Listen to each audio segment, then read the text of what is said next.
This is Good Morning San Diego.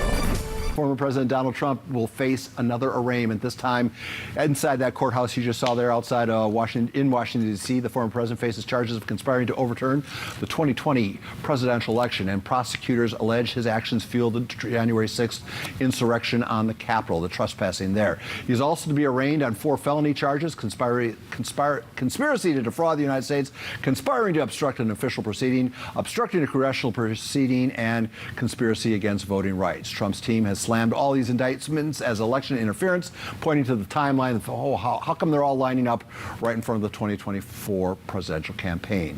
Back by my request is criminal defense attorney Vikas Bajaj. Vic, thank you for getting dragged in a second time. It's my pleasure, Paul.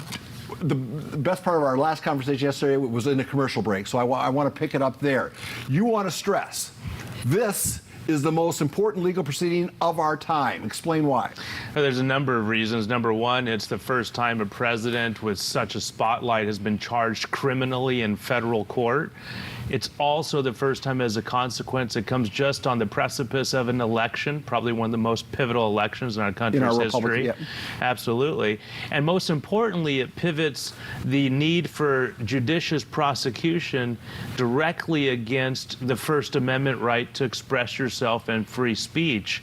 Really, as one can look at this, it's a theoretical exercise. Can you create an indictment based upon these facts? And we can imagine this in law school, but this is reality. So some on both sides would have strong points, but that's why I believe this is the most important criminal prosecution of our time. Well, Vic, you said it was a 45-page read, an easy read, so I tried to do it. And you did it in a minute, no, right? No, there's nothing easy about it. So talk to me like I'm a Labrador puppy.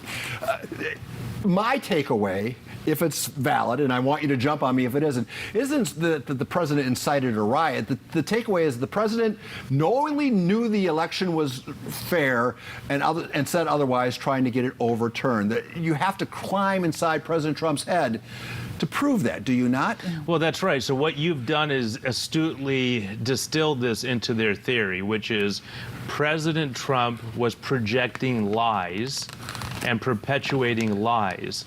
Now, that's not illegal because President Trump did not put his right hand up and say, I'm testifying under penalty of perjury, which would then open the book to the federal guidelines and a criminal charge.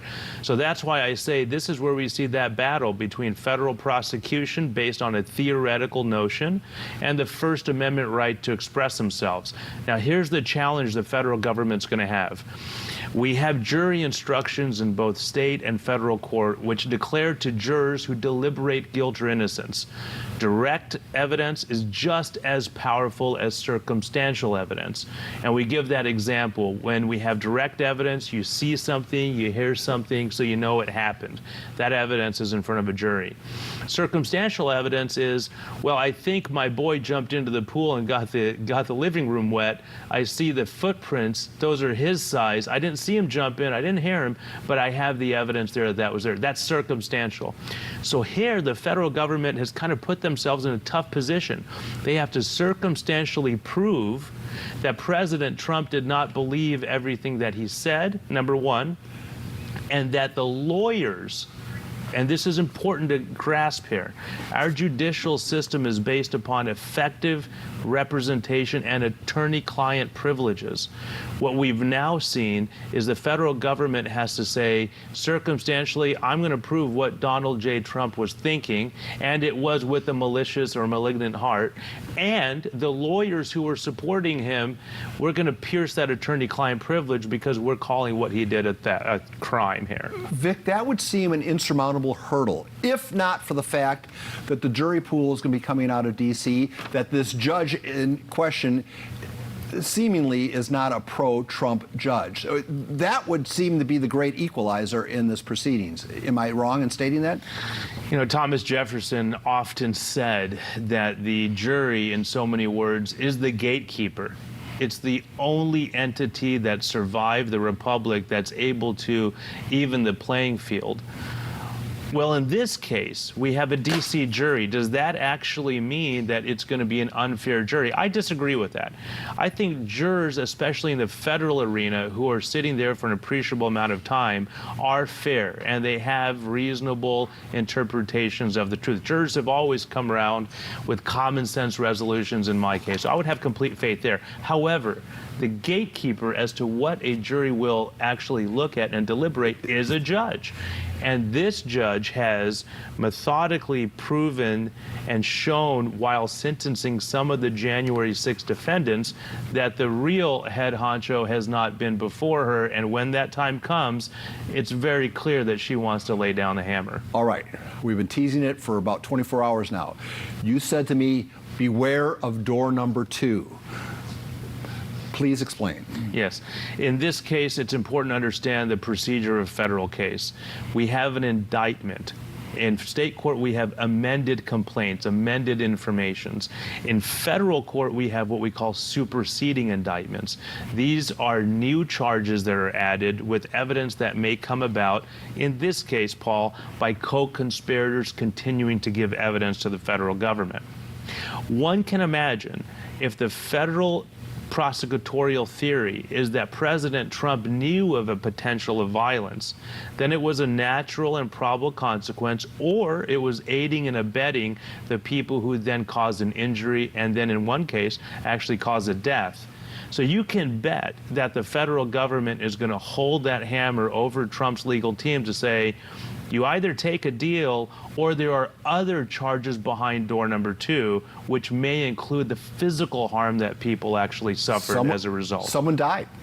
That's correct. In the San Diegan. So, I mean, you're saying that his name could be attached to that death?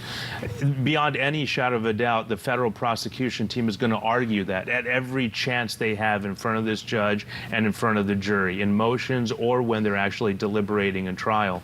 The question becomes, do they supersede and actually add? They need more information, but an indictment is not the end of the investigation. It's really the beginning. What happens to our republic if a former president is put behind bars? I mean, can we survive that?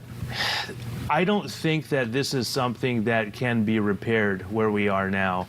Our republic will forever be changed. On one side, you may see for good. On the other side, you may see for bad. But here's the real consequence I feel as a criminal defense practitioner in our fine union, in our blessed country. The relationship between the attorney and the client has consistently been degraded. We can see over the past 4 years that lawyers have been charged as co-conspirators while consulting and putting forward advocate presentations on behalf of their clients.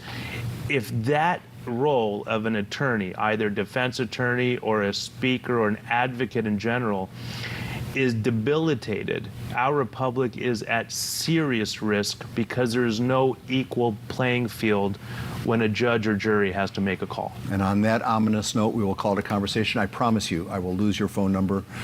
I will not ask for you. Well, you know what? You'll probably be here tomorrow. So. Well, you hurt my feelings. You call me anytime. Vic, thank you so much for your time, My sir. pleasure. Thank you.